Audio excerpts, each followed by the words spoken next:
Hi there. Good afternoon. This is Heather Klusendorf. I am the program manager of the computer-based testing program at the New York State Education Department, grades 3 through 8, ELA and math. And we're going to be looking at how do you proctor for the upcoming computer-based field test. So first of all, a couple of housekeeping items. This webinar will be recorded and posted to CBT support. We try to post all webinar videos within 2 working days to CBT support in the resources section. If you don't know where CBT support is, you should get to know it. It is the best resource out there for all your CBT needs. The website is cbtsupport.nysed.gov, and we will be showing you the URL here in some of these slides. Okay. So first of all, how do you ask questions? We've got operators standing by for many of you to ask questions. So in this GoToWebinar, you will see on the right that there is a link to ask questions. And if you chat us questions during the webinar, we'll answer you. Okay? So we have a lot of folks standing by here from the Office of State Assessment, from the CBT team, and also from Questar, who can answer your questions. But then also, if we see hot topics or trends, we'll try to stop and open up the phone lines and see if anybody has any questions that they want to ask us live. And if, of course, we have time at the end, we will also take calls from the field and hear from you directly. Okay. All right. So how did operational go? We just finished the operational math testing window last Friday. And before that, we had operational ELA. So more than 1,100 schools administered operational CBT, either in ELA or math or in both of the content areas. More than 180,000 students took their tests on computer for English language arts. And while the administration, overall was successful, there were some technical issues, especially on day 2, which was April 2nd. However, despite that, we got a lot of emails from folks in the field where the students worked through the issues, or they waited till later in the window to test, and they had a successful test administration. More than 130,000 students took their math tests on computer. And as with previous years, the CBT math administration, it goes very well. And students like testing on computer in math. We hear that overwhelmingly from the field, and always kind of surprising. We know that students know how to type on computer, but writing out mathematical equations, they also like that. Next, there we go. Where do you find your CBT field testing assignments? Well, in March, Clara DeSorbo, who's here with me today from the Office of State Assessment, she's waving, she sent letters to all the principals of field testing schools with their CBT field testing assignments in those letters. Many of you, maybe you forgot it or you lost it, but don't worry, there's a spreadsheet out there on the Office of State Assessment website that will show you where to find your field testing assignment. There's a spreadsheet. You can see that indicated by the little tiny arrow there on the right. But then also all the manuals for field testing, either computer-based testing and also paper field testing. They're all posted on the Office of State Assessment website. And so you can also click the link if you need to download the slides. Oh, I should mention that the slides that we're seeing here today, they're live. You too can follow along with us. If you go to cbtsupport.nysed.gov and you search on Proctor webinar SAFT for standalone field testing, you'll find the article page that has these slides. And once you have the slides, then you can click on the fun links that we have on these slides. Okay. Next slide. Okay. So we posted after, during CBT Math, we knew that due to some of the technical issues that we extended the CBT ELA testing window for operational, and that kind of pushed out some of our timelines. So we posted an updated CBT field testing timeline. You can see here, this is my art. I love making timelines. I love Microsoft Visio. But this has all the important dates on it for CBT field testing, and a reminder that scheduling CBT field testing is very different from operational. For those of you that have participated in operational field testing, we advise that you must schedule the students on 2 consecutive days, the grade levels, and then all students must test on the same day for each session. That's not the way it is for field testing. For field testing, we're just happy if you help us take the field test, and you can schedule those 40-minute field tests anytime within the school. Mrs. Smith's class may take the 6th grade field test on Monday, and Mrs. Brown's class may take the 6th grade field test on Wednesday. It's very flexible. We're the state. We're very flexible, as you know. But the field tests really should not take any longer than 40 minutes. And if you encounter a significant technical issue, the students can just close the lid and walk away. However, we do hope that schools call Questar and try to work through any issues, but not necessary. Okay. The field test window runs from May 20th to June 7th. Okay. And now, Helene, I'm going to turn it over to Helene Gagnatic from Questar. She is the program manager for the Questar solution in New York State, and she's going to lead most of this Proctor training today. Those of you may have met her at some of the road shows, and take it away, Helene. Thank you, Heather. So today we're going to talk about what the role of a proctor will be for the CBT standalone field test. We'll walk through field testing and preparing for your test day within your school, and talk through what systems you will be using and how to prepare your students. And then at the end, Heather will come back and talk about tips and best practices for field testing. Okay, what is the role of a proctor? Proctors must follow all the security protocols when administering the standalone field test, just as you would for the operational administration. So as a proctor, you need to circulate around the room, making sure students are actively testing, and that they are not having any difficulties navigating the system, the NextEra system. Students should be recording either their multiple choice or their constructed response, whatever form they're taking, directly into the test delivery system. There's no paper that's scored that's used when you're using CBT. They will have paper reference sheets and scratch paper, and we'll talk about that later, but their responses go directly into the test delivery system. Proctors may point out to the students if they've left one or more answers blank, and we'll show you how to do that on the review screen within the test delivery system. You may not comment to the student on any correctness or if they've added enough to their response. You can just point out if they've left any blank. And then, as always, you may not use cell phones or any camera phones, anything like that, to duplicate the materials when you're testing.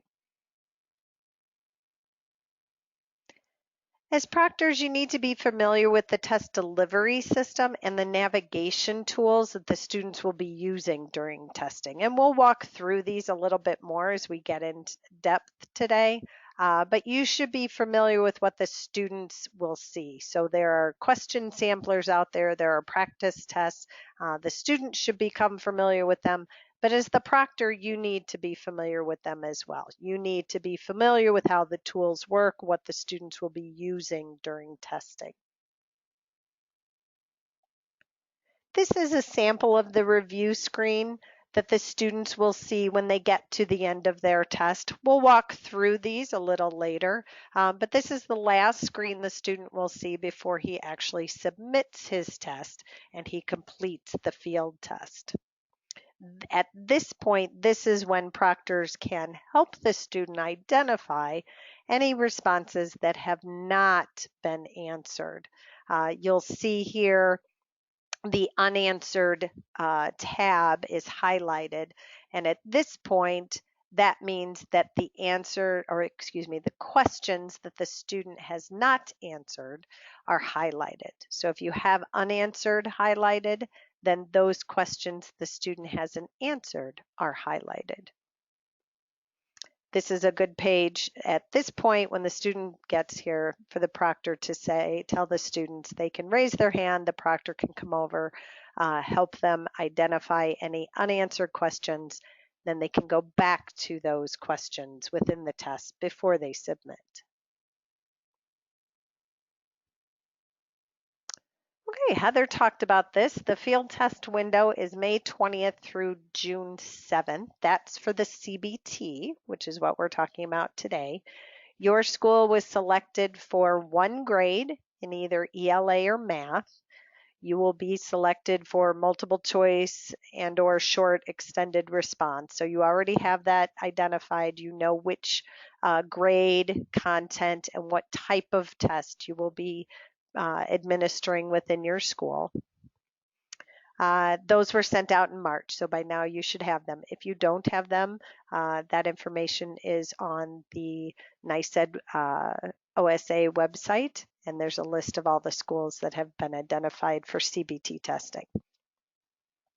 You should plan for approximately 40 minutes for students to complete the session. So there's one session for the standalone field test.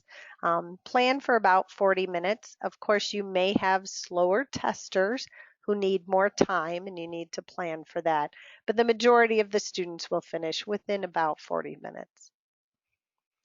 You can use the same device on multiple students. So once a student finishes and submits his test, you can use that same laptop, iPad, whatever you have, to test multiple students. As long as the student has submitted the test and everything has gone fine, then that device can be used again. There's quite a bit more flexibility with the field testing than there was with operational. The field tests do not need to be administered on the same day to every student in that grade. So we recommend that you field test all your students in a class at the same time, just for practical purposes, right? You've got this whole class that's going to test third grade ELA. You might as well have them all test together. But if you have some students absent, or for whatever reason you want to break that class into a smaller group and test some on Monday, some on Tuesday, that's up to you.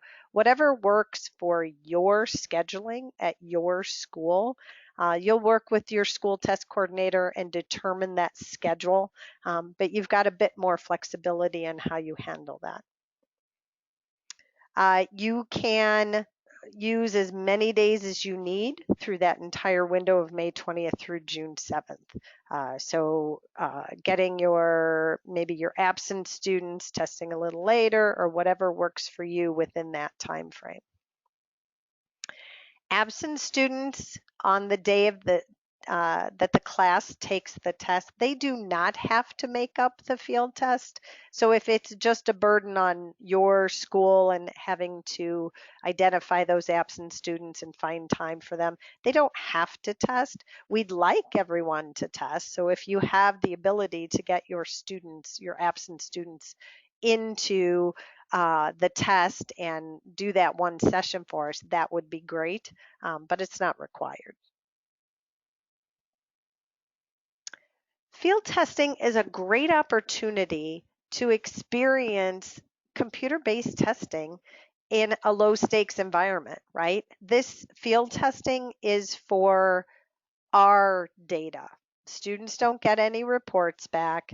If something goes wrong, we always say, the student can just walk away, close the lid, log off, and just walk away. There's no impact to the student. The students are helping us create a better test for future administrations. So we do want as much data as we can get from these field test administrations. But if you feel that the students are having issues, whatever they are during test, if it's becoming too much for the student, they can just finish, submit, and be done. It's a great opportunity for the school to try out computer-based testing. How is our technology? How is our infrastructure? Are we ready to take the step to maybe go CBT operational next year or add more grades next year or another content area? So it's a great way for you and the students to practice with CBT and have no impact at all. We appreciate your help. We cannot have additional operational administrations without these field tests. So we appreciate all the work that you've done in anticipation for the field test. And we want you to contact us if you have any questions. We say that it's low stakes, but now's the time to work through any minor technical issues that may come up at your school, at your district, with your infrastructure. So give us a call. Let us help you work through these, any questions that may come up while you're field testing.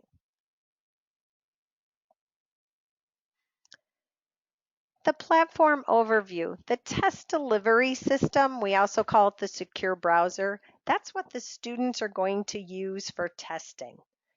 In the test delivery system, that's what's downloaded to the student's device prior to testing. Within that test delivery system, within the secure browser, there are practice forms in there for the students to test with the tools, navigating through the test. As proctors, as teachers, you can use them to become familiar with the system and what the students will see. On the other hand, the NextEra admin, that's the administration system that you will be using, your school test coordinator, your district test coordinator. That's where all the student information is. That's where you go in and you print tickets, you can monitor testing, you set up accommodations.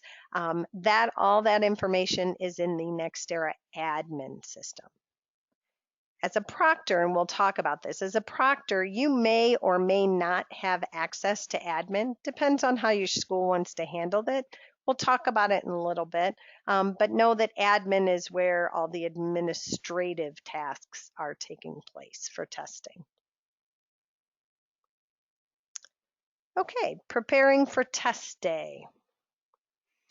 Very first thing you want to make sure is that you're working with your IT group to make sure that the secure browser is on each of the students' devices that will be used for the field test administration. You have to make sure that you have enough devices for students. So I mentioned before, you can double up on devices. You can have multiple students using one device. You just have to schedule. Right? You have to make sure that the students who are starting testing on Monday at 9 a.m. have enough devices to do that. Those same devices may be used with another class come Tuesday morning, but you have to have enough devices for the students who are going to sit and take that test today. Students need external keyboards for whatever device that they're using. They have to have an external keyboard available. If you're using mice, make sure you're checking the batteries. If they're wireless, make sure that their batteries are ready to go and that they won't die during testing. This secure browser icon right here in the right corner here, that's the icon that will be on the student's desktop.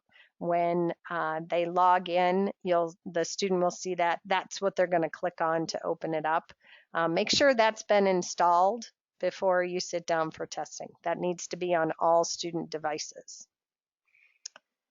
Make sure all the computers are fully charged. If they can be plugged in, that's even better. I know that's not always possible, but if that's an option, if they are plugged directly into the outlet, you don't have to worry about students bringing back, half-charged devices and then having to sit for the test. So work through that as well. And then if you have additional hardware that you can have on hand, extra power strips in case the batteries do die, keyboards, maybe additional mice that are around, just in case you've got any issues with hardware during testing, then you're ready, you know where they are, you can replace them quickly and have the students continue testing. As proctor, you want to make sure that you have a well-lit, well-ventilated classroom, but you also want to make sure that you're removing any testing posters. So if you put up anything about how to use the equation editor and here are all the little icons, or how to use the drawing tool, all those need to come off your walls. Also, it is the best practice to plan your seating arrangement. So make sure that you have a seating chart or some record of the student device assignment. So on this laptop, and you all have your devices numbered, right? So there's some type of security number on each device. So device 123 was assigned to Helene. She took the ELA test on device 123.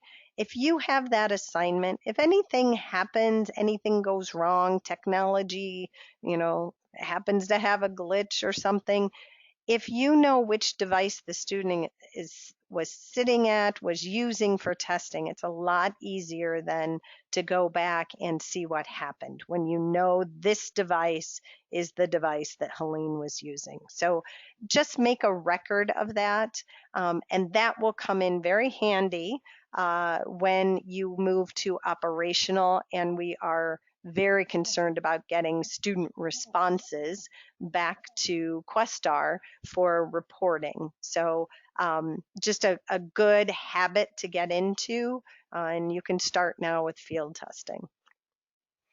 Setting up a secure testing environment, you can read all about it in the SAM, which is Appendix W of that document, has all the information you need.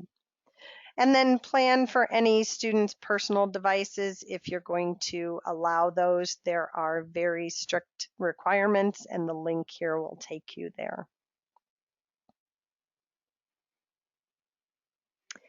So since this is a field test administration, students should approach testing, and they're helping us. We want them to put their best foot forward, right? We want them to take this seriously.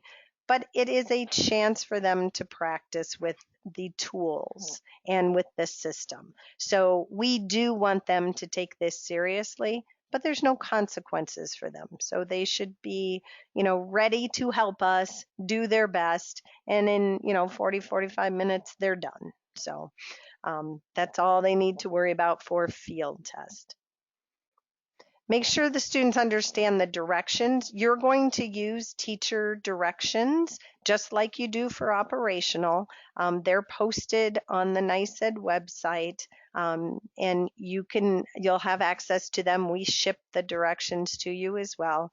They're very similar to what students see for operational, but make sure that they understand what's expected of them and how the day will flow with the administration. I mentioned before, in the secure browser, there are 3 practice tests for each grade and subject, and accommodations are available as well. Those can be used to familiarize the students who have no experience with CBT. They can practice with these tests, practice with the tools. We ask that students attempt all questions. They need to read each question carefully and make their best attempt to complete the form that has been assigned to them. That will help us in future administrations.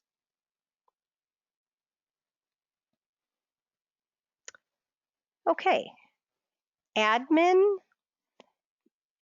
As a proctor, you need to work with your school test coordinator to determine how your school is going to organize testing and how you will be proctoring your standalone field test.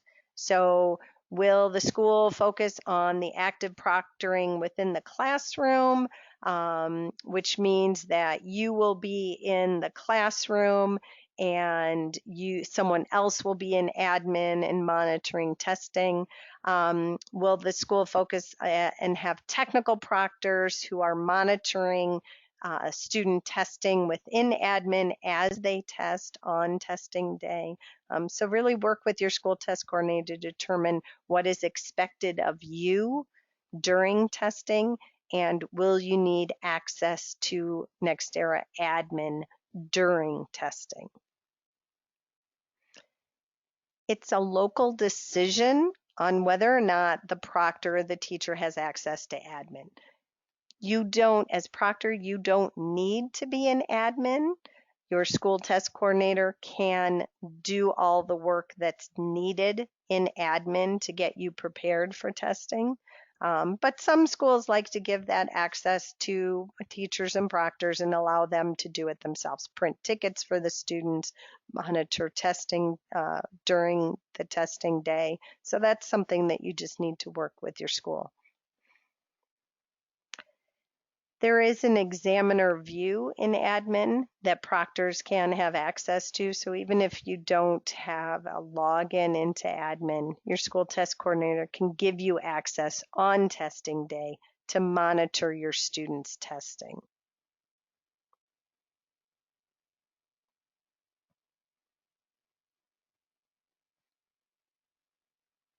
So if your school has determined that you will have access to NextEra admin, your district test coordinator or your principal or your school test coordinator can set you up in admin, and then you will have access. You'll need your username, user ID, and password. Once your principal or school test coordinator set you up, you'll get a welcome to admin email from us. It will have a temporary password for you. You'll have the very first time you go into admin, you'll have to change your password, but then you'll have access into admin. For this training, we're going to assume you will have access to admin, just because I want to show you some of the tasks in admin that you will do if your principal or school test coordinator want you to do that. So we're going to assume you will be an admin for the field test. Once you log into admin, this is the home page that you'll see. You'll see up here sort of the menu options, students, classes, tests, etc. Your profile, any information. During the actual testing window, this information is dropped to the bottom, and what you'll see is like a pie chart of sort of the status of all the students in your school, and the status of have they started testing and things like that. So this what's new will sort of drop down. You'll see that after that pie chart.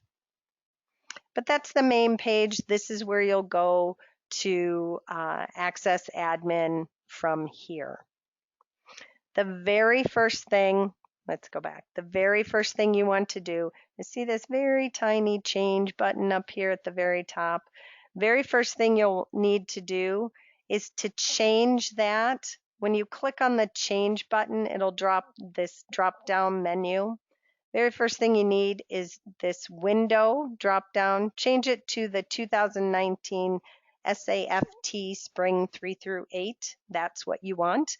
You want to be in the field test, and that's probably the #1 question we get through email, phone calls, chat, is I can't see my kids. Well, it's because the default, unfortunately, for us in the field test is operational. So everyone that logs in will be defaulted to the operational window, and you'll see it up here that says 2019 Spring 3 through 8. You need to change that window so it's the field test window. Once you change it, click on change, and now you're in the field test administration. So now you're going to see your kids who are part of the field test. You'll be able to move forward from there. So that's the very first thing you do, and unfortunately you have to do it every time that you log in. So if you have access to admin, the first thing that you want to do before you print tickets is to confirm that the accommodations have been set for all of your students. There are a wide choice of accommodations that are provided for students within the test delivery system, but they have to be coded. Those students have to be coded with those accommodations so that we know we need to present those to the student. This student needs text to speech. It's got to be coded in admin in order for us to know that Helene needs text to speech with her test. So make sure that the accommodations have been set. You can run that from the student menu. It's the student download report, so it's at the very bottom of all your students that will show up when you go to the student tab. There's a student download little blue text at the bottom. You can click on that. It'll open up this report. You'll see it shows first name, last name, the grade level, and then the accommodation that's set for them. This same report can be run from the class menu as well. So you can either get it from the students tab or from the class tab. It says it gives you the same information, what accommodations have been set. So before you print login tickets, you have to confirm that your students are set up with the correct accommodations. You can work with your school test coordinator and your principal to make sure that the students are set for those accommodations, right? But you can run this report and just verify. And then once you have verified that your students have the accommodations that they need, then you can run login tickets. And you'll run the login tickets from the test tab. And then you'll select tests under this test tab. And then you'll find the test grouping that you are going to print login tickets for. And then you can print those, and you'll see this login ticket button over here. Once you click on that, it's going to ask you which type of login ticket do you want? Do you want it formatted for an Avery 5160 label or an Avery 5163 label? You can choose any of those. A student roster is just a listing of the students in that grouping. You don't have to print them on label stock.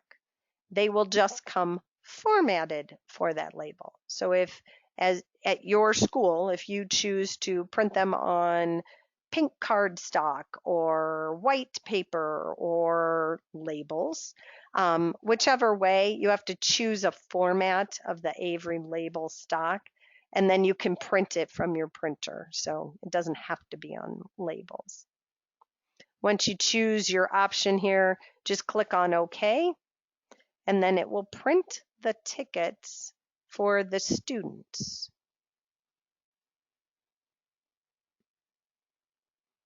And your login tickets will come looking like this. There's not a lot of information on there. Student name, NYS ID, which is their login ID, their user ID, the password, and then just verification that, yep, it is for the field test. And that's all that will print on those login tickets. And if you had a whole class, it would just be the whole sheet of paper for those students. Again, you can print on anything, cardstock, regular paper, labels, whatever works for you. You have to provide this login to each student. So however you want to provide that to the student, if you want to print it out on regular paper and tape it to a 3x5 index card, if you want to print it out on labels and give each student a label, that's fine. So whatever works within your school.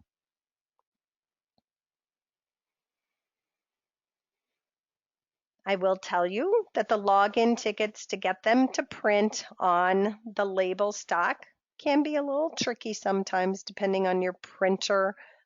So here are some troubleshooting tips. You can try this. If you have any problems and it's not printing out correctly on your label stock, give us a call and we can help you with that. But sometimes you have to just remind the printer of the custom scale of 100%.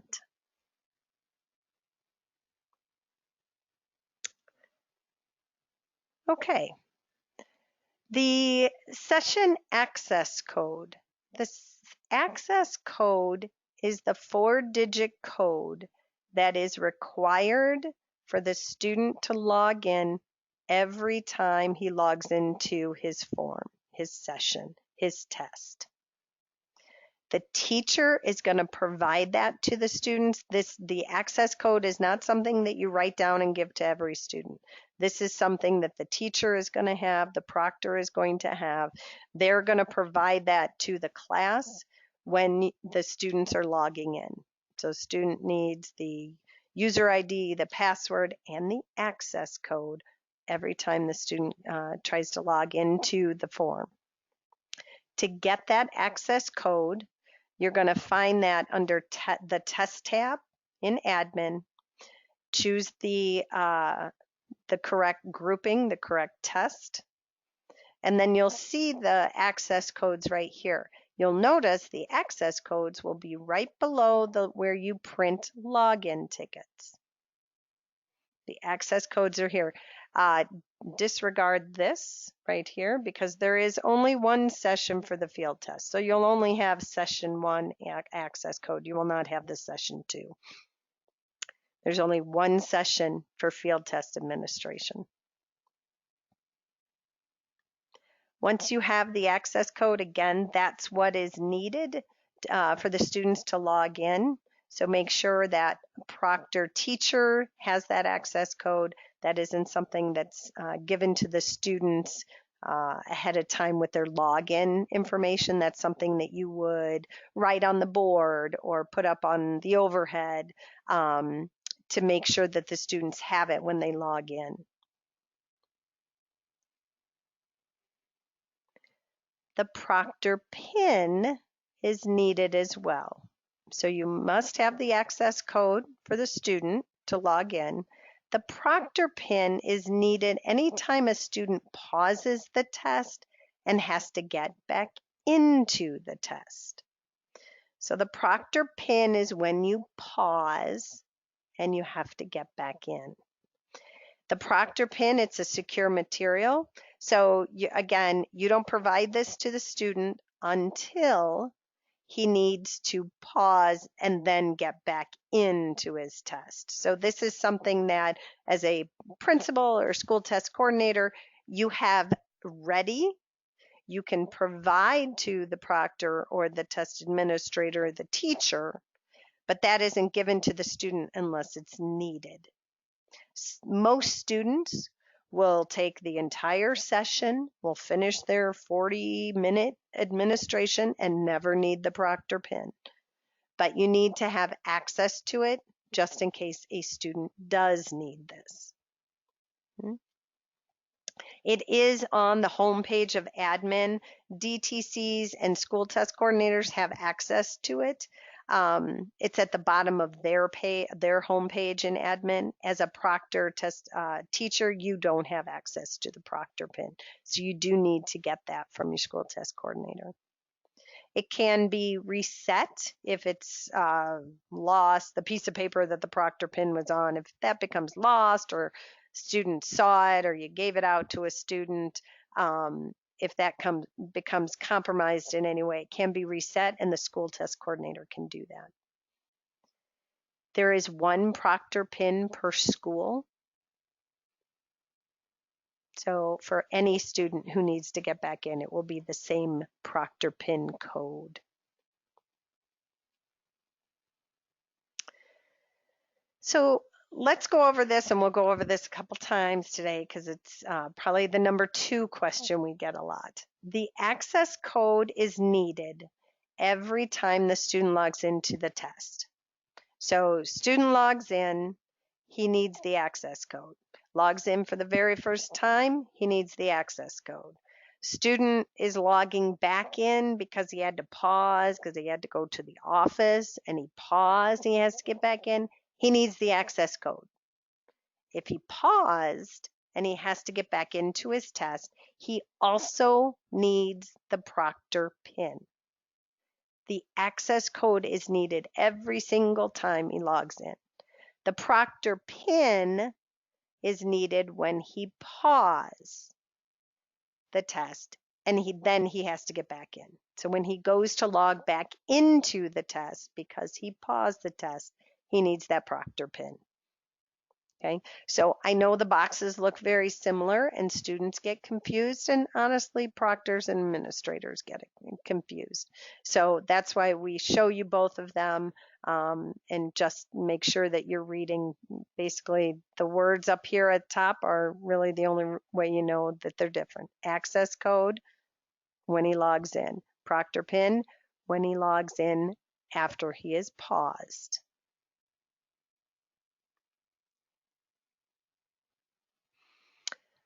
Okay, let's talk about administering the tests. As proctors, you're going to need the following tools to administer the CBT field test administration. So you will need the student login tickets, right? The credentials, what the student will need with his NYS ID and his password. So you will need a student login ticket for every student that's testing. You'll need that session access code, which is that code that every student needs to log into his test. You'll need the Proctor PIN in case a student needs to pause and get back in.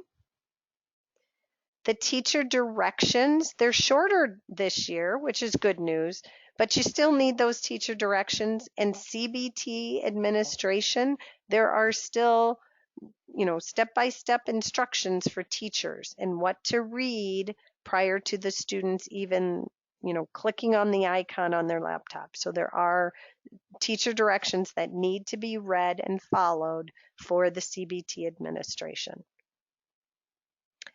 You need to provide scratch paper for the students, and for math, the calculator will have information on whether the calculator is used for your grade and your form that you will be administering. That information will come to you in the teacher directions. And then a hard copy of the math reference sheet. There is a calculator and there is a reference sheet that's provided within the test delivery system for the students. But the calculator and the hard copy reference sheet also need to be provided externally for the students. Questar will send math reference sheets for every student who is testing a math test. So when you get your materials from Questar, one of the things that you'll find in that box are copies of the reference sheet for your kids.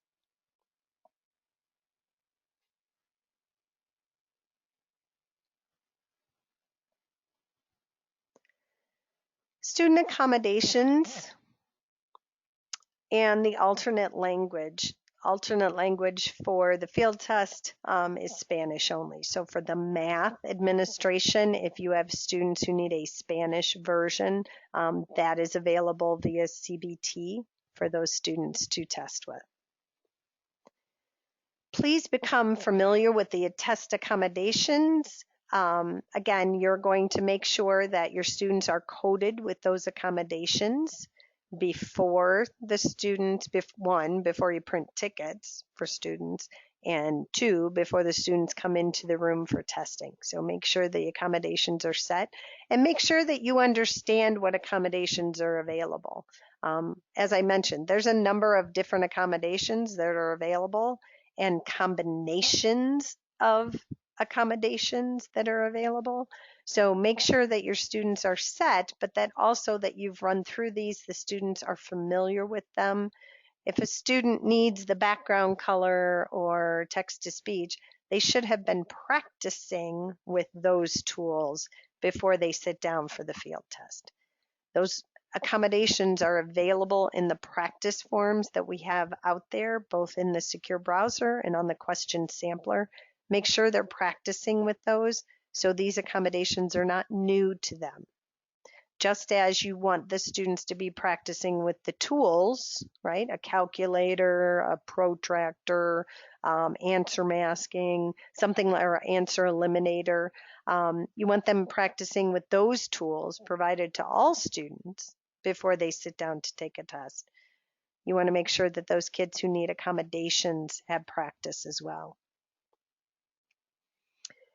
If a student is going to use Spanish, the Spanish version for math, we will send a hard copy English version for that student as well. So you'll get that in your package or your shipment from Questar. You'll get an English version for that student who needs who needs Spanish for math.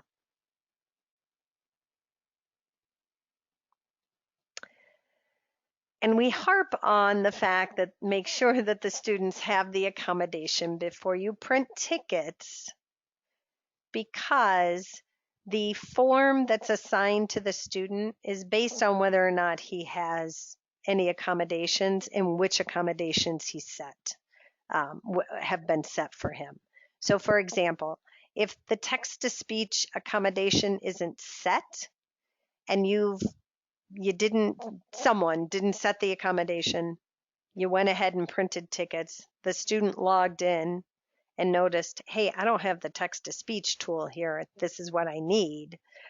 There's a whole step-by-step that has to happen for that student to get text-to-speech now that he is logged into the standalone field test form. So we don't need to go through all these steps. Just know it's about a 2 or 3 hour turnaround to get that fixed. That's why we harp on make sure the student is set for the accommodation he needs before you print tickets and before he sits down to take the test. Because all of these 10 steps now have to happen before the student can get his accommodation and he can continue or start to test. So please, please, please, if nothing else, check the accommodations and make sure they're set before the students sit down for testing.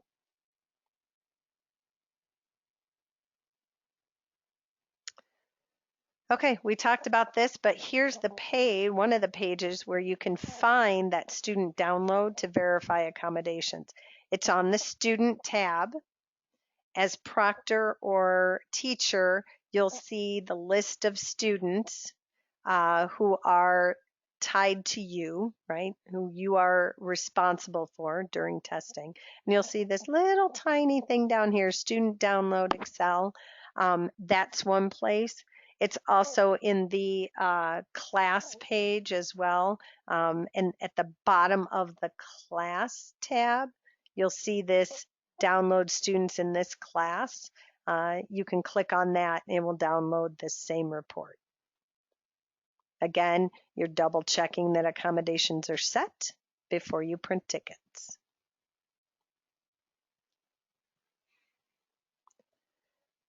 Okay, proctoring text-to-speech versus read aloud. So let's just be clear on the different accommodations that are available for students who need somebody or something to read a test to them. So this student needs some type of accommodation to help read the test. The test read accommodation is provided on paper only. And if you have a student who needs test read paper only, and you have been assigned a CBT, right? You're supposed to be doing 4th grade ELA CBT. That test read, that paper only, can be provided. The test read paper only accommodation is when a human reads the test to the student. The human has a paper test. The student has a paper test. There's no computer involved. There's no device involved. The student is responding on paper. The human, the reader, is reading the test from the paper. This is a classroom only accommodation. You will code it in admin as tested on paper. You'll see that student is part of your class, right? Because he's part of the class. He's part of the 4th grade ELA class, but he'll be taking a test read version, a paper version only. That's when the human reads it, the student reads and enters his responses on paper. The read aloud by human, this is an accommodation that is a combination of both CBT and human intervention, human reading. So there will be a human reading the test. That human will be reading it from a paper copy. The student is logged in to the test delivery system. The student is reading from the computer and will respond on computer. So that's a read aloud by human. That's an accommodation that's allowed. And you would code that accordingly in admin for this student.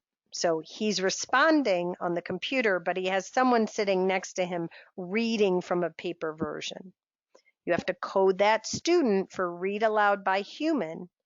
That way we give him form A. So what he's looking at on the screen is in the exact same position as what this human is reading, because the human will be given form A as well to read from. As opposed to text to speech, which is completely online, there's no human intervention. You've set the student in admin for text to speech. The student has headphones. The student is listening to the computer read the test, and the student is responding on the computer. So it's 100% online accommodation. There's no human reading for this accommodation. The student is listening to the computer talk. So those are the 3 different types of text test read that the student could use for CBT.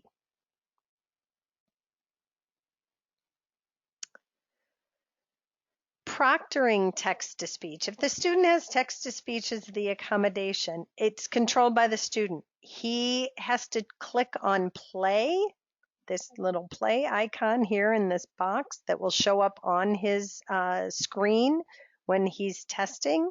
He has to click play to hear the reader read, right? To hear the computer read aloud the text. So he controls it. He can speed it up. He can slow it down. He can play from here. He can just play the passage or just the question or the response options. He chooses how to use the text-to-speech accommodation.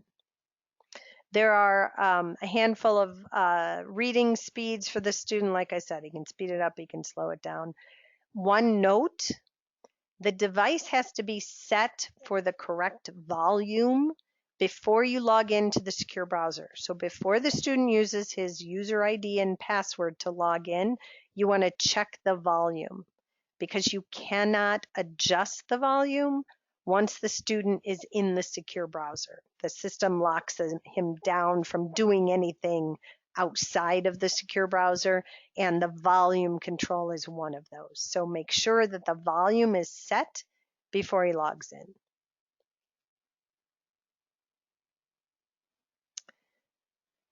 I mentioned this earlier. Admin has a view for teachers or proctors who don't have access to Nextera admin.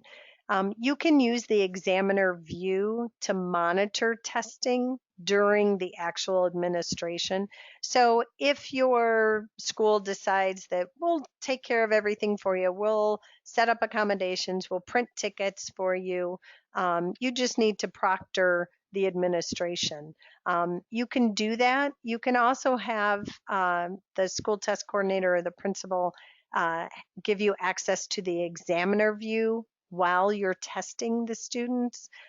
It's basically it pops up a different window in admin, and it just shows you the student's progress. It's just a page And they'll show, here's examiner view. This is what it looks like. It just shows you basically the status of students. So down below here, you'll see all your students who are testing, and then it'll show the status. It'll show you total items completed, when they started, logged in. So this is a good view if you have maybe there's a couple of proctors in the room. One can have this up on a screen and just monitor sort of testing that way. And then there can be proctors walking around actively proctoring, making sure students are actively testing and there are no issues. So the examiner view is a method that you can use and you can have access to in admin, even if you don't need to do anything else in admin.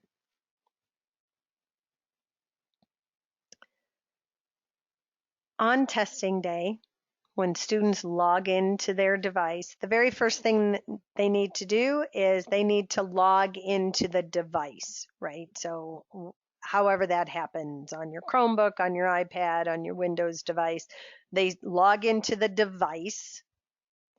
And then from there, they'll log into the test delivery system. So that Questar icon that's on their desktop, that will be the second step for the students.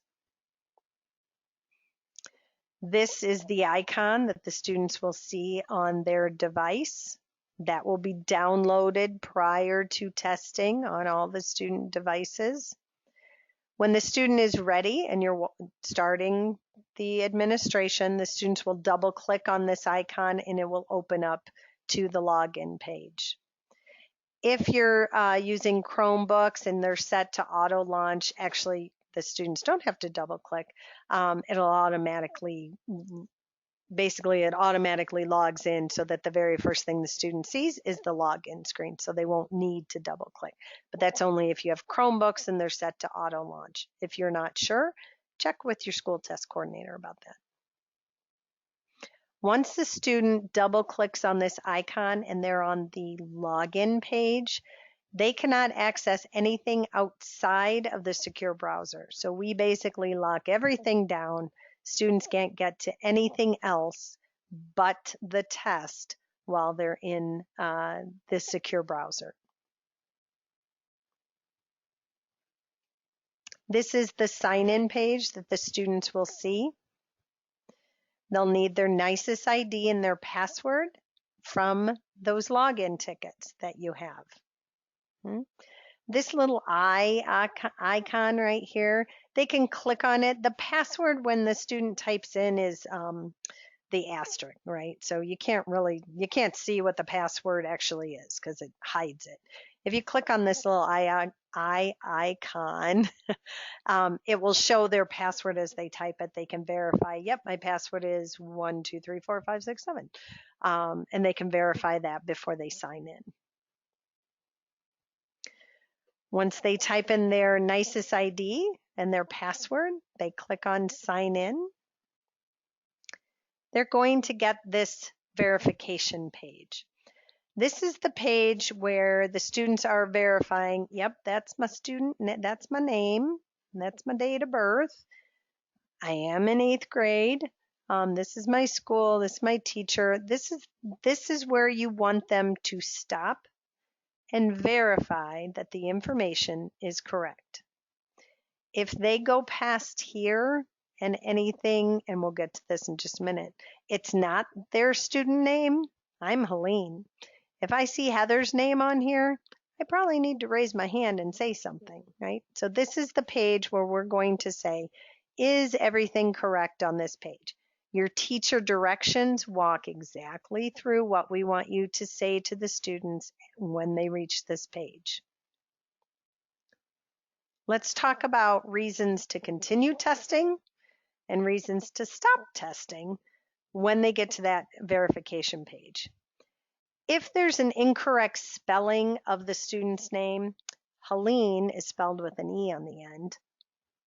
On the verification page, the E is not there. Or the date of birth is wrong. You have January, my birthday's in February. The student can continue testing. The student should raise your hand because as part of the teacher directions, you're going to say, verify that all that information is correct. Do you see anything that's wrong? Well, if they raise their hand and the student says, you misspelled my last name, this is something that we're going to fix on the back end. You can continue testing. Don't worry about that. We'll take care of it. You can continue testing. You need to work with your school test coordinator, and we'll fix that. We need to get it fixed. We need to see where the error came in, whether it was an admin or it came from your student data management system. We'll fix those things on the back end. Student can continue testing. The reasons I want the student to stop testing and go no further is if the student name is completely wrong. My name is Helene Gnadek. If I see Heather Klusendorf on that verification page, I don't have the right test. And I know for a fact Heather doesn't want me taking her math test. Therefore, we're going to stop that student and have him go no further. We have to figure out why it says Heather up there and I'm Helene. Another reason to stop testing at that point is if the grade is incorrect. We will give the student a test form based on that grade. If I'm in 5th grade, but on that verification page it says 8th grade, I'm going to be given an 8th grade test. I don't want that.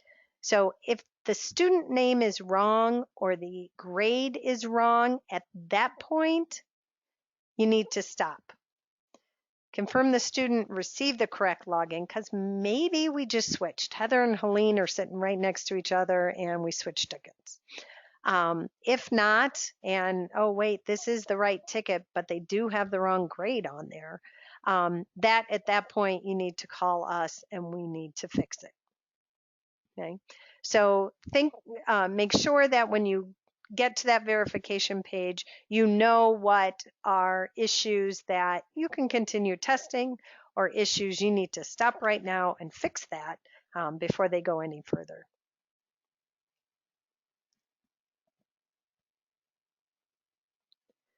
Once you get past the verification page and you say, is this really you? And the student clicks yes, they're going to get to the test selection page. There's only one session for the field test, so they're going to have one choice.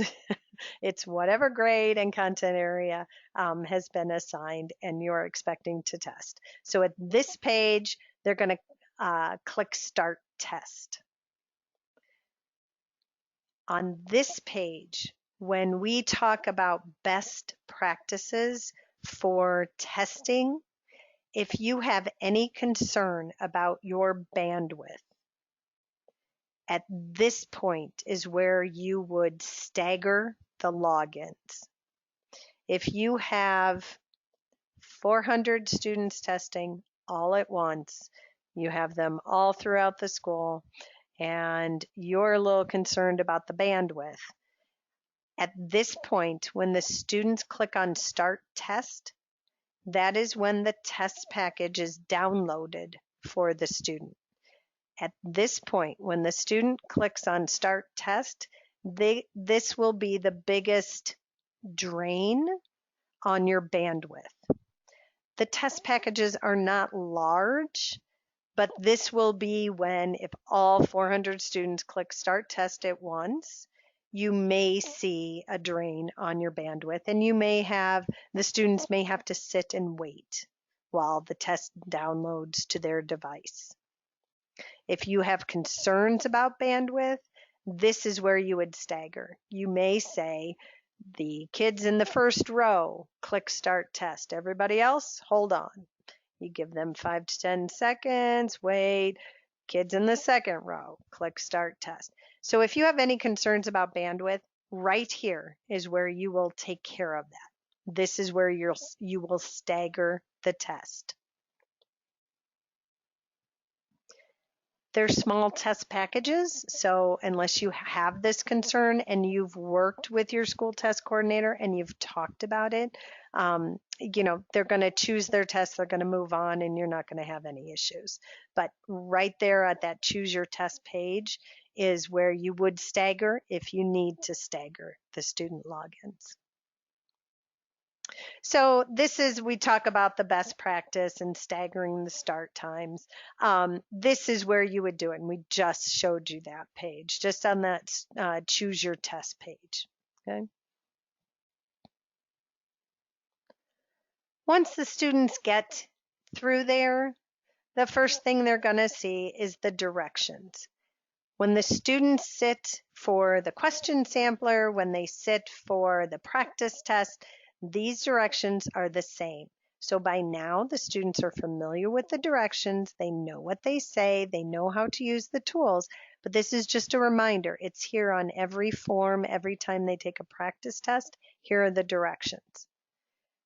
They can click the arrow key to move on to the next page of the directions. They can click the X up here in the top right corner of the directions, and that will just close them out of the directions. So they walk through the directions. Here are the directions. Here's what the check mark means in the top right left corner of your screen. Here's how to get to the directions if you forget any directions. So it's going to walk through all these pages again, what the review screen means, how to move between questions. I want to point something out for schools who may have not participated in operational, and this may be your first dip into CBT testing. When the students are taking ELA, your school has been assigned ELA, they will see that there are the passages over here on the left, the questions are over here on the right. You will see these arrows between the passage and the question. These arrows here are different from these arrows in the top right corner. The arrows here in the top right corner move the student to the next question or move the student back to the previous question. So the arrows here in the top right corner of the student screen move question to question. The arrows here within the passage and the question actually will move this split screen bar. So this arrow actually moves this divider line over to the left. And that means the students can see the question. It actually just expands the question. This arrow would move the divider to the right so that the passage is larger. So some kids, when they first get in here, get these confused with these arrows up here. I understand. It's just a way to point it out when the students are practicing so that they're comfortable with what these arrows in the middle of the passage and question do and what the arrows in the top right corner of their device do.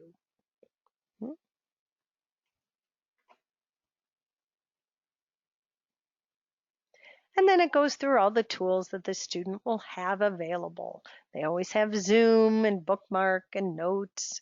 And then the last additional tools as well. So they'll have a ruler if it's the math test, a certain grade, etc.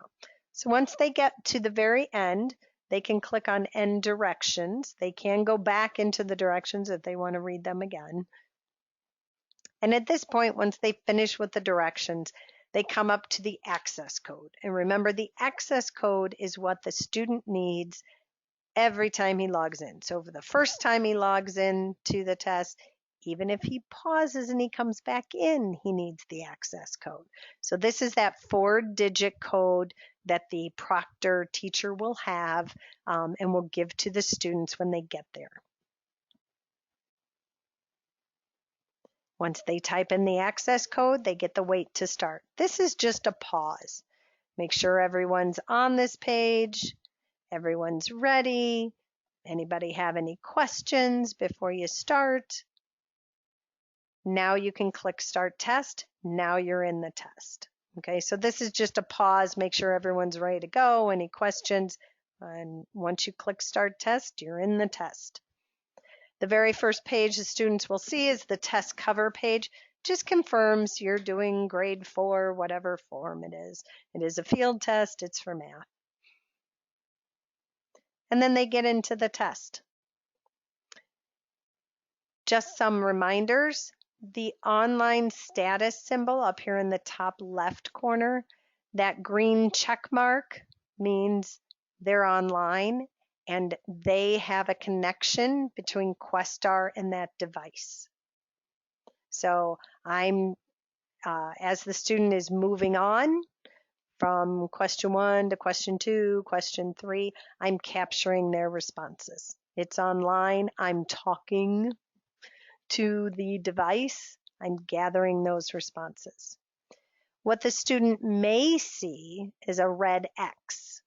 That means it's offline, and for whatever reason, Questar is not talking to that device.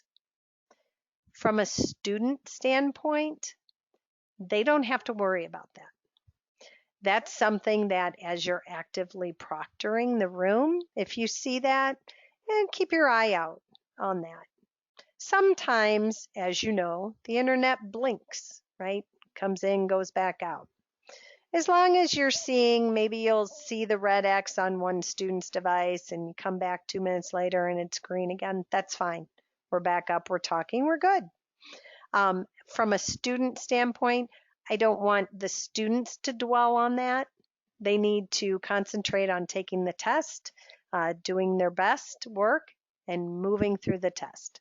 But as an active proctor, it's something that you can keep track of, you can monitor as you're walking through the room. And if you see several students that may say offline, contact someone, just maybe give them your school test coordinator, give them a heads up that you're seeing some students go offline and back on. See if there's something that you can do about it while they're testing.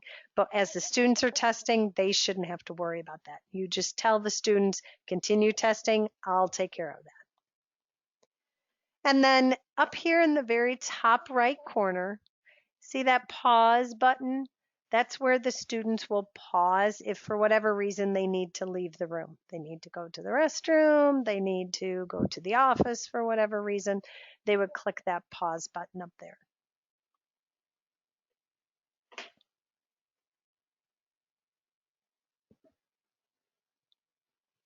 The review button up here in the top left, if at any time the student wants to go to the review page, he can click that.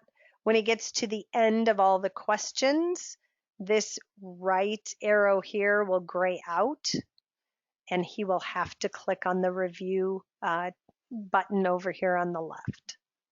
And again, we talked about these two buttons here in the middle for ELA, the passage divider.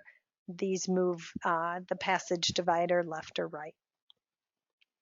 The tools down here, these tools are available to all students, regardless of their accommodation or having no accommodation. These are available to all.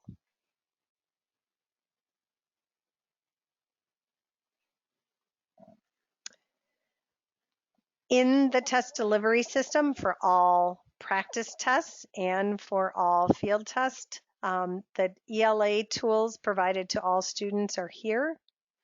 Math tools are here. So depending on the grade level for math, you may have students who have a ruler or a protractor, a calculator, but these are all the possible tools that are available for math students.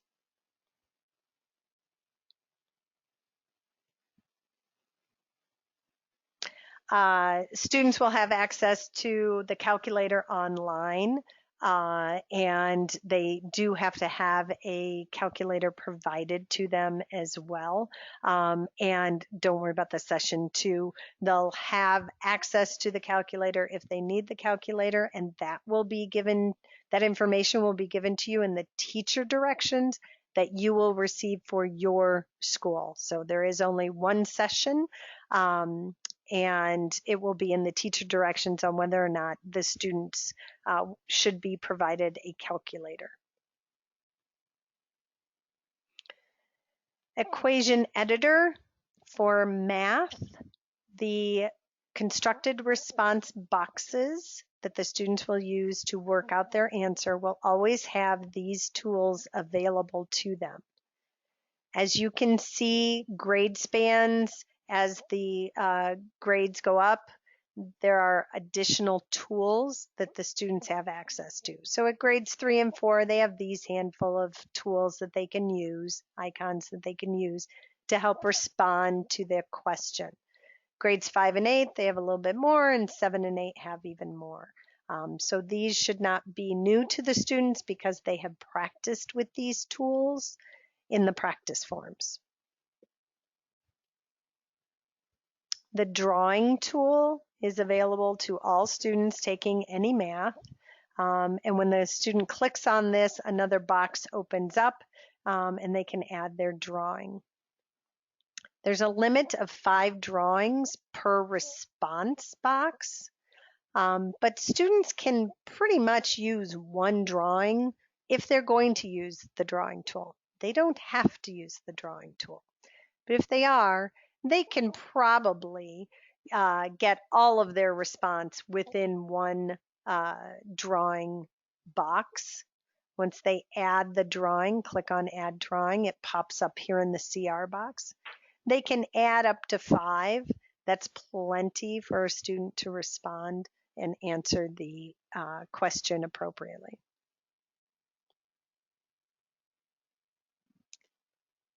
Once the student gets through all the questions and then clicks on that review button in the top left corner, he's going to get the review page. We talked about this earlier, but this is where proctors can walk around and work with the student to make sure that he has identified if there are any unanswered questions he may have. Remember, whatever is highlighted up here in this tab area is what will be identified down below. So for example, bookmarks is highlighted. That means there are 6 questions that the student bookmarked. He flagged. He wants to come back to, maybe didn't really know the answer, wants to spend more time on it. He bookmarked it. When he gets to the review screen, if he clicks on bookmarks, he's going to see all 6 of those questions highlighted. So they're in yellow as well. Student can click on any of these numbers and will be sent right back to that question within the test. So as a proctor, you can have the students get to the review screen when they're ready, click on unanswered, and then have the student identify, are there any unanswered questions? Now remember, you can't force the student to go back and answer them, but you can point out that when you look at the unanswered tab, you have 3 unanswered questions. So this is a place where the student can confirm, yes, I'm done, I've answered everything, or I have no idea how to answer number 3, I don't even want to try. So that one's going to stay unanswered, and I'm going to submit my test. When he is done on the review screen, he clicks Submit Test. At that point, if he does have any unanswered questions, he's going to get a warning. You have some unanswered questions. Are you sure you want to submit your test? If he clicks Submit Test, he has submitted the test with 5 unanswered questions or whatever it is. To go back into the test, the student would click Cancel. Cancel gets him back into the test to maybe go back to those 5 unanswered questions. Now he wants to spend time, he wants to answer those. So the student would click Cancel and get back into the test. If he clicks, okay, I'm done. I want to submit with those 5 unanswered, and he does confirm that. He's going to get this last page, which is the test submitted. It's the green check mark of goodness, is what we officially call it. At this point, once he gets that green check mark, he is done. He has submitted his test. Questar has received his responses, and all is good. At this point, because it is a 1-session field test, he would just click on sign out. It's going to get him out of the test, and he is done. I want to talk about these tests or these pages within the test delivery system. And I mentioned this just before. When the student is on the review page and hits submit test, he's going to get this box. You have X number of questions unanswered. Are you sure you want to submit? Cancel takes him back into the test. Submit test, he submits the test, he's done. Once he gets to this last page, this take another test, it's going to take him to the session page, but there's only 1 session and there's going to be nothing there that he can do. So you want the students to just click on sign out. If the student does end up clicking take another test, he's going to end up on the session page and he can just exit out from there. But the normal step would be student gets here, you have 0 unanswered questions or you have 3 unanswered questions, he's going to submit and then he's going to click on sign out. That would be the normal process for 99.9% of your kids.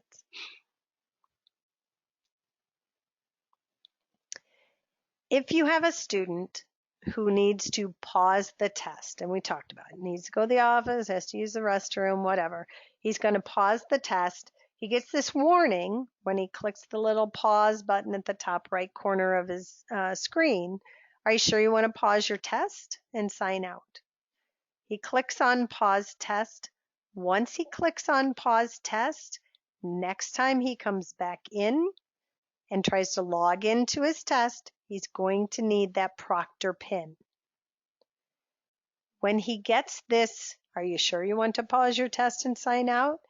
If he clicks cancel, he goes right back into the test. He's testing, he's fine. So it's just once he clicks on pause test, then he's logged out of his form. He will need the Proctor PIN to get back in. Okay? Proctor PIN is an 8-digit code. As a proctor, you will have access to that. Your school test coordinator, your principal will give that to you. This is something that you will type in for the student when he comes back in to continue his test.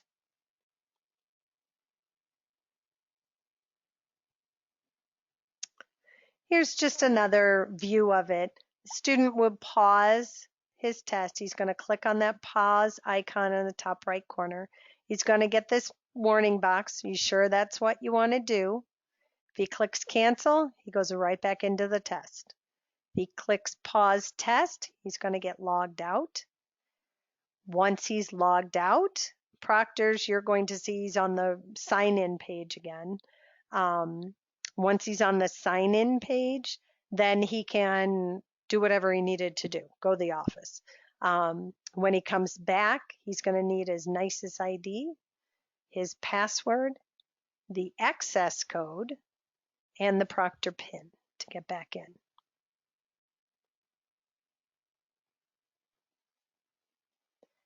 This is a workflow of pausing the test. When the student comes back from wherever he was, he comes back, he's going to enter his username and password. The very first thing he needs is that Proctor PIN. So the Proctor PIN is going to come first, then he'll need the access code. Then he's going to get back into his test. So he needs the username and password. He's going to enter you as proctor will enter the Proctor PIN. The access code is needed next. Then he's going to get into his test. The very first time the student logs in, He doesn't need that Proctor pin, right? Because the Proctor pin is only needed when you pause the test and you need to get back in. So when the student logs in for the very first time, he goes from his username and password directly to the session access code. Proctor pin, only when you pause and you need to get back in.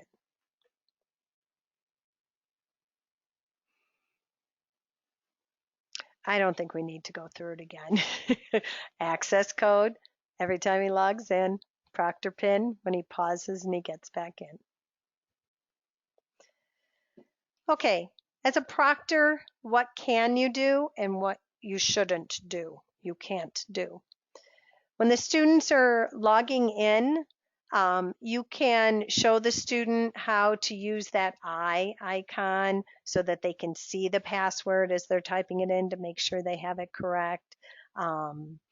You can, when the student may have difficulty typing a constructed response in any session, it may be that his tool is on. So maybe he has, let's see, highlighter tool is on. Well, he can't type in the CR box because he has the highlighter turned on. You can point to that and just show him he has the highlighter on. When he unclicks that, he turns the highlighter off. He'll be able to type in the CR box. When the student gets to the review screen, you can remind the student that they have unanswered items and point to the unanswered link to show them how many they have, right? So when you click on the unanswered link, it'll highlight those questions that are unanswered. You can remind the student about that. What you can't do is you can't type in the student's login information. They need to do that themselves. At this point in the administration, the student should know how the tool works because you have practiced. The student has practiced. You've gone through these tools. They should know how the tool works. During the field test administration, you cannot help a student with the tool. You can remind them, remember how we practiced with the highlighter? Maybe that'll jog their memory. And then what you can't do on the review screen, you can't tell the student he has to go back and answer those questions. He doesn't have to answer the questions to complete the test, to submit the test. After testing, make sure all the tests have been submitted. So the students have worked through that review page and submitted. All the materials that you've provided to students, the login tickets, the reference sheets for math, the scratch paper, all of that needs to be collected. You need to work with your school test coordinator on who will destroy that information, but all that needs to come back from the students. Once you've complete the tests, teachers and proctors are not allowed to discuss any questions, any content, with anyone through any social media, anything like that. Any irregularities or misadministrations or anything you found, report those back to your school test coordinator. All of the feedback that we receive helps us for planning for future administrations. And without your help, we don't know what works for you. And maybe some things that you saw during the administration. So please give feedback to your school test coordinator, to your district test coordinator. In the school administrator's manual for the field test, there is the proctor certificate. These need to be completed by all proctors. So it acknowledges that you followed the administration and the requirements for administration. So this needs to be filled out by all proctors, and that can be found in the school administrator's manual. Okay, with that, I'm going to turn it back to Heather to talk about tips and best practices. Are you ready, Heather? You bet I am, Helene. Great job out there. All right, so folks, we have about 25 minutes left. I'm going to try and push through these to see if we can take any calls from the field. Maybe we'll have about 5 minutes left for that.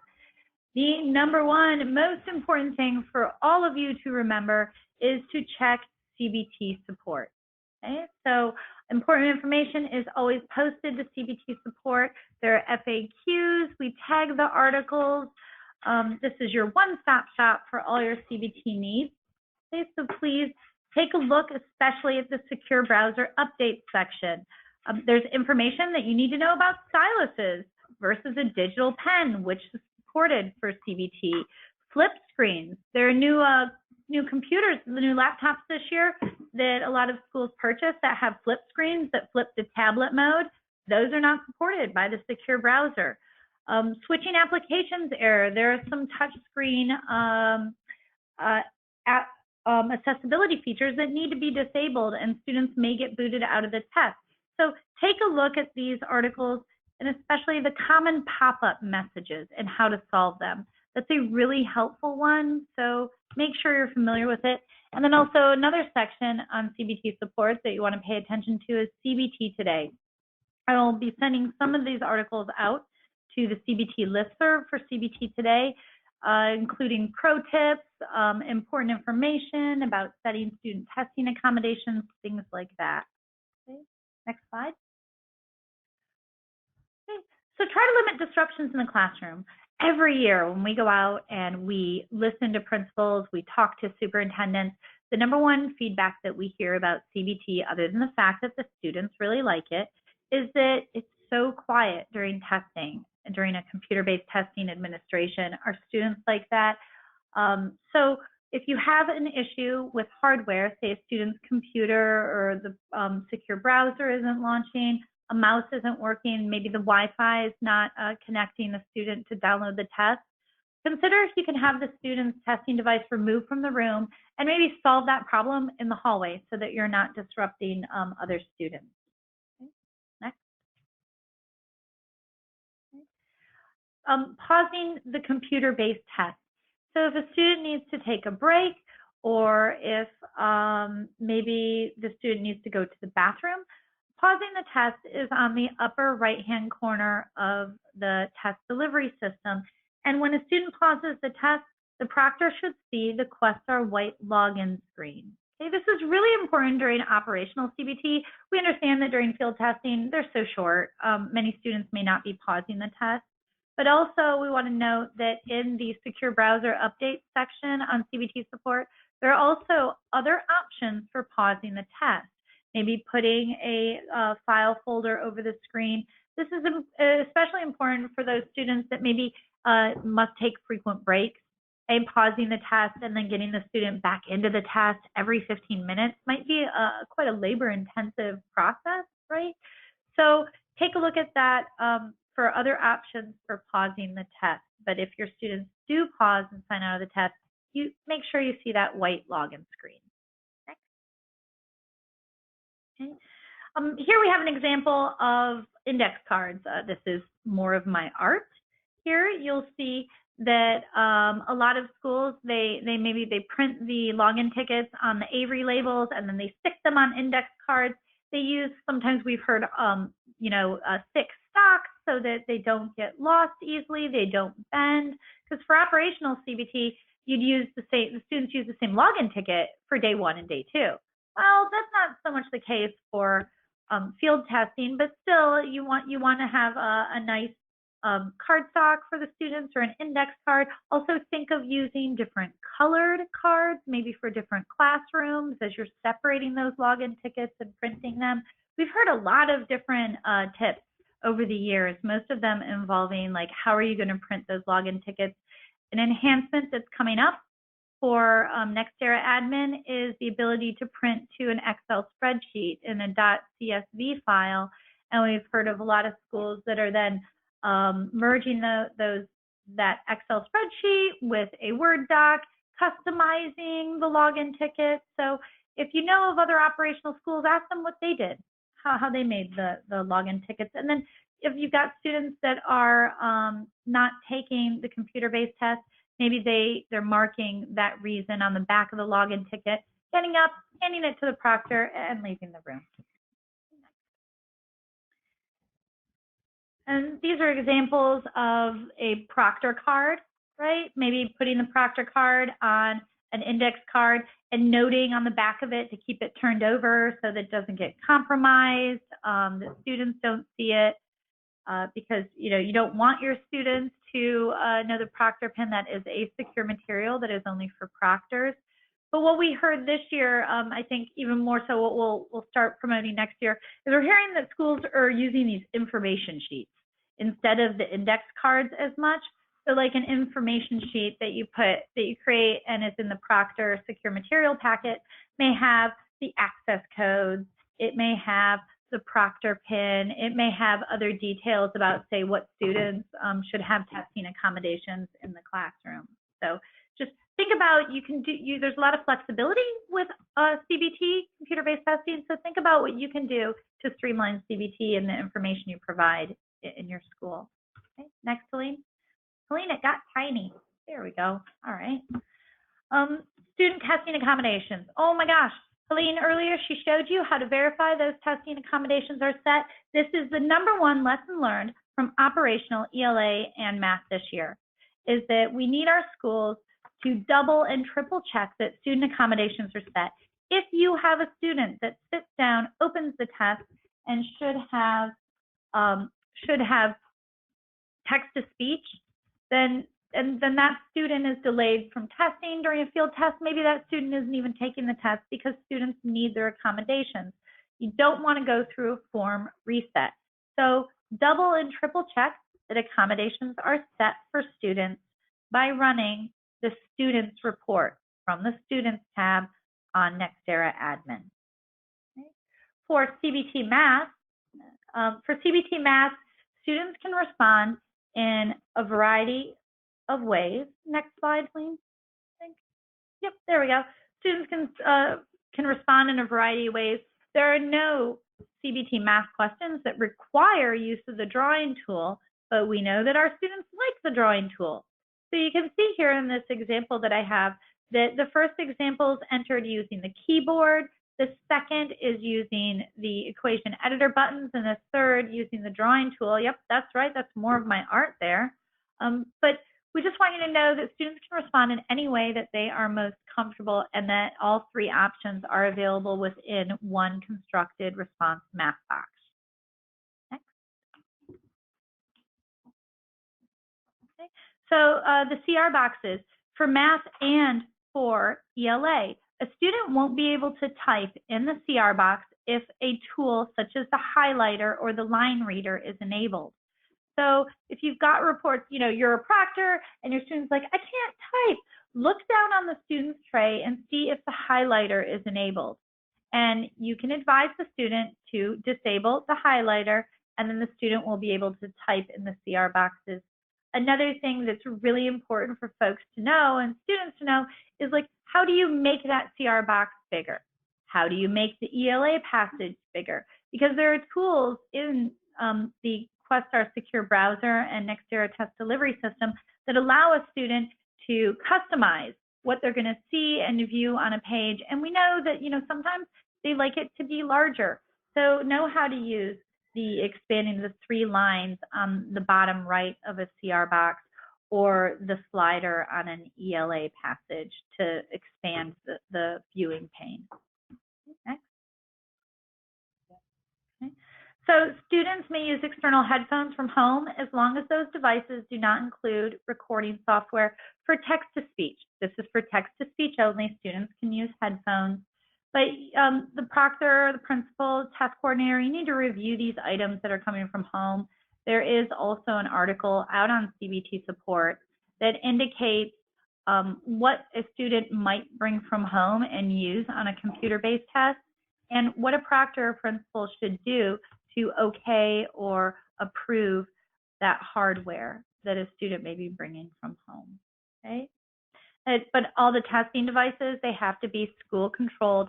There is no BYOD policy in New York State.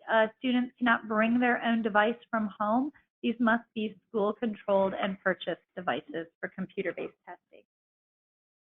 So students can get booted out of the test, and you may experience this, right? There are a lot of a lot of different accessibility features for these different devices that need to be disabled when you're installing the secure browser.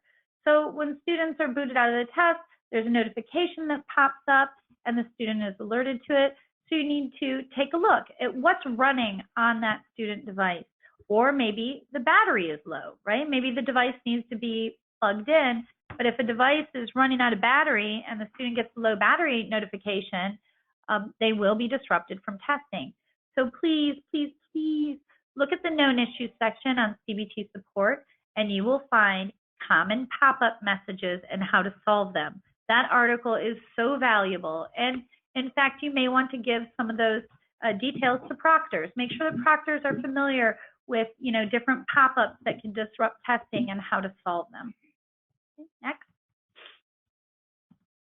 So Wi-Fi problems, right? So I've been in many schools during field testing to observe students, and there's Wi-Fi problems. Maybe like a student's computer won't connect to the Wi-Fi, they can't download the test. Check and make sure that the Wi-Fi button is turned on. Okay? And if the Wi-Fi is blinking in and out, a lot of our districts, they don't have the strongest internet connection, so they stagger students downloading and submitting the test. But what you want to do is you want to take a look at if a student is offline while they're testing, that's perfectly fine if they see the red indication. However, a student does need the green online indication to submit the test at the end. Okay. Next. All right, customer support. Okay, so a reminder about PII. Please never send us student names in email. All we need, both here at NYS and at Questar, is the student's NYS ID. Okay? And then here you have Questar's customer support line. We noted earlier, well, this is low stakes testing. For those schools, especially if you're new to CBT, and I know there are 396 of you out there that are new to field testing this year, you didn't do operational, and if you encounter a technical issue, call Questar. Take a moment, see if you can get it figured out. It could be something very simple, but also it may be something that we need to work on for next year. So let us know. We need your data to be better. And the CBT listserv. Yay! If you too want information weekly or bi-weekly from NYS, this could be the best email article you read all week. A lot of people read them on Sunday mornings with their coffee. You too can subscribe to CBT listserv. The details are there. Send it in to CBT support, and you too will get the best email article you'll ever read all week. And now, Helene, I think that's it, right? Yeah. All right, Helene. Clara, what do you think? Yeah, let's take some calls from the field. All right, guys. So, Helene, do you want to tell folks what to do for us to get their live questions here today? Sure. So if you have a question and you have audio, a microphone so that we can hear you, you can use in the attendees area, you can raise your hand, and it shows us a little hand icon, and we know that you will have a question. We can open up your mic and you can ask your question directly. Right. And we'll answer it directly. You can try and stump us. So far, we haven't been stumped this year, have we, Helene? Clara? Nope. Gia Falone, I'm going to unmute you. Gia, can you hear? Hello, Gia. Hi. What can we help you with? I don't need anything. Sorry, that must have been an accident. Oh, that is the easiest question. Thank you. That was an easy question. Thank you for joining us today. We like you. Do you see anybody else? Oh. We can answer anything. Janisville? Cordio? Hi. What can we help you with? You are unmuted. Oh, I'm sorry. I don't know why I unmuted it. We were wondering, can you hear me? Yes. Yeah, you sound great. Yep. Okay, in the Spanish version, we have students that will be taking the math Spanish version, and they also have an IEP. In the IEP, one of the accommodations is for test read. Will the test be read to them in Spanish? That's a great question. It will not. Not on the computer. Not on computer. So the and there is an article out there on CBT support. The test read, text to speech, and read aloud by human are English only accommodations. So someone Okay, you'll need will somebody it be to read possible this. to have a teacher read the test to them? Absolutely. As you would normally do. Yeah. All right. Thank you. That. Okay. Helene, do you see anybody else out there? Yes, let's see. All right. Mary Swanson. Hey, Mary from Beekmantown. Hello, Mary. What can we do for you? Nope. Mary, you there? Mary? Okay. All right, we'll come back to Mary if she has All a right. question. Mary knows how to find us. Okay, One of our good friends from Beekmantown. that may be. Is that it? That's it. All right. Okay. If you have any questions that we didn't answer today, maybe you need support, maybe you can't find your students and you need to use the tiny baby change link at the top of Nextera admin to navigate to the staff window, just let us know. You can email cbtsupport@niced.gov and we will answer your questions. Thanks so much for joining us today. Have a great field testing administration. Thank you. Bye.